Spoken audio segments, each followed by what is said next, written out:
Hi everyone, in the last video I went through some of the positive impacts that social media can have on people and society, and in this one I'm going to cover some of the negative aspects in the hope that it can help you to use the available services in a more positive and meaningful way whilst avoiding some of the potential dangers of social media.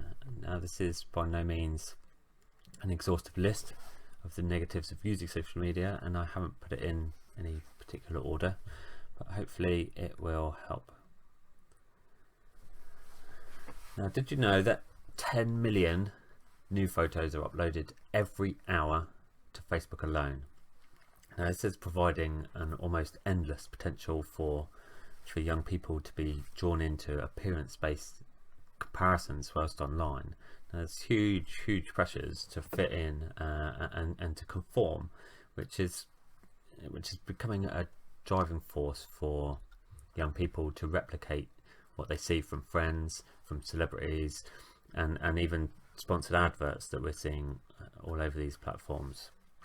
Now, this kind of pressure can really contribute to anxiety and stress and a feeling of inadequacy.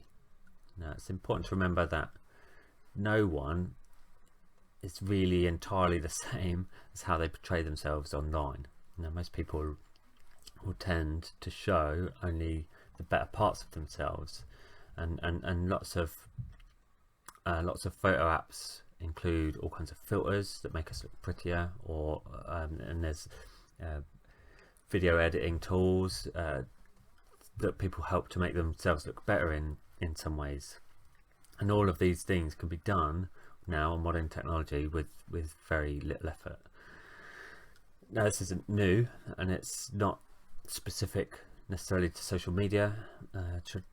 Traditional print media and TV and movies often portray unrealistic images. Magazines are particularly renowned for photoshopping out any kind of blemishes or undesirable aspects of the people that they feature.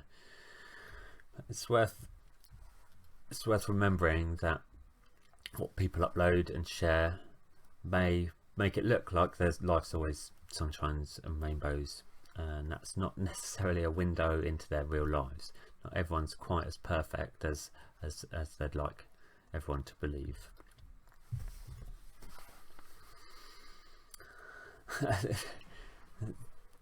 A bit of a continuation on that almost is that the online world provides the opportunity for literally anyone and everyone to upload and share photoshopped pictures, edited videos, fake news, and even unvetted advice. We're living in a time where the president of the United States is on the telly, being broadcast all around the world, spouting complete nonsense and potentially harmful advice, and where people are out vandalizing phone and internet equipment because of some nutty conspiracy theory that's spreading across the internet about how 5G is somehow responsible for spreading a real world virus. It's almost impossible not to stumble upon potentially fake news at the moment, and it can really have the potential to encourage people to make wrong decisions, even to a point where they decide not to get proper help that they really need.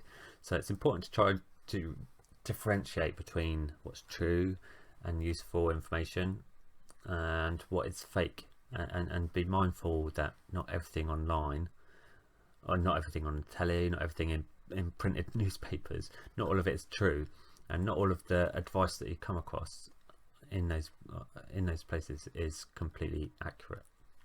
Now, I'll cover this in its own lesson in greater detail in the future, particularly with how to recognize or how to try to recognize fake news.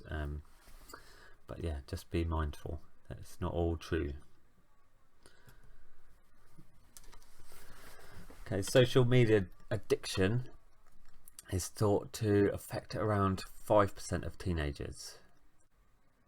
The Office for National Statistics has found that children that spend more than 3 hours a day on social media are more than twice as likely to suffer poor mental health because of it. Compulsively checking for notifications and updates due to a FOMO, fear of missing out, has been linked to finding it really difficult to relax, and even it's even contributing to poor and disturbed sleep. As many as 1 in 5 young people say they wake up during the night to check their social media for messages, which is leading them to be much more likely to feel constantly tired, particularly at school if they're getting into routines. And at the moment, being out of routines, that's probably meaning their routines are being broken up because their sleep patterns are all over the place. There's lots of advice and support about social media and device addiction, and one widely agreed solution is to turn off phones and tablets at night, and even go as far as to leaving them on charge in a different room, to try and make it easier to get past that desire to want to log in and check your notifications in the middle of the night.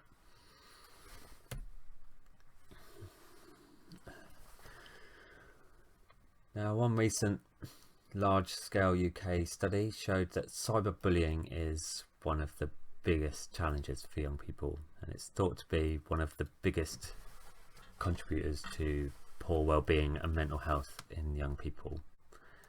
And a worryingly high 7 in 10 young people have experienced cyberbullying, and more than a third of young people have said that they experience it frequently.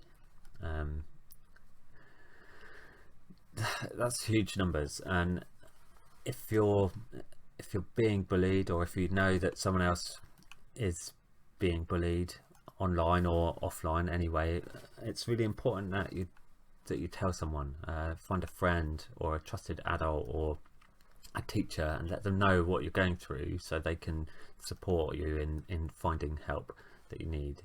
And again, it's important to remember that despite the school building not currently being open for business as usual, all of the staff are working and are available to contact if you need anything, any help or any support with anything, not just cyberbullying but any of the other things that we've discussed, or if you just need help with work. Everyone's still working to support you guys. Okay, well, that's it for right now for this video. Your work for today, I'd like you to try to figure out how to use an app called Flipgrid. Now, I've shared a link and a code in Google Classroom to a grid with our first Flipgrid task, but I haven't left any other instructions beyond just those 2 links. If you get stuck at any point, instead of coming to me, I want you to try and use the internet, i.e. Google, YouTube, etc., and see if you can figure out what you're supposed to do and how you're supposed to use it on your own. If you get totally stuck, reach out in using the comment section in Google Classroom, and hopefully someone in the class will be able to help. But the point of that task is to promote the idea of self-learning, which is really, really vital at the moment and can be a really valuable tool in life in general. You don't always need to seek out help from teachers and other people. You can be a bit more proactive in trying to figure out things all by yourselves. So I look forward to seeing how you get on, and stay safe. I'll see you all soon.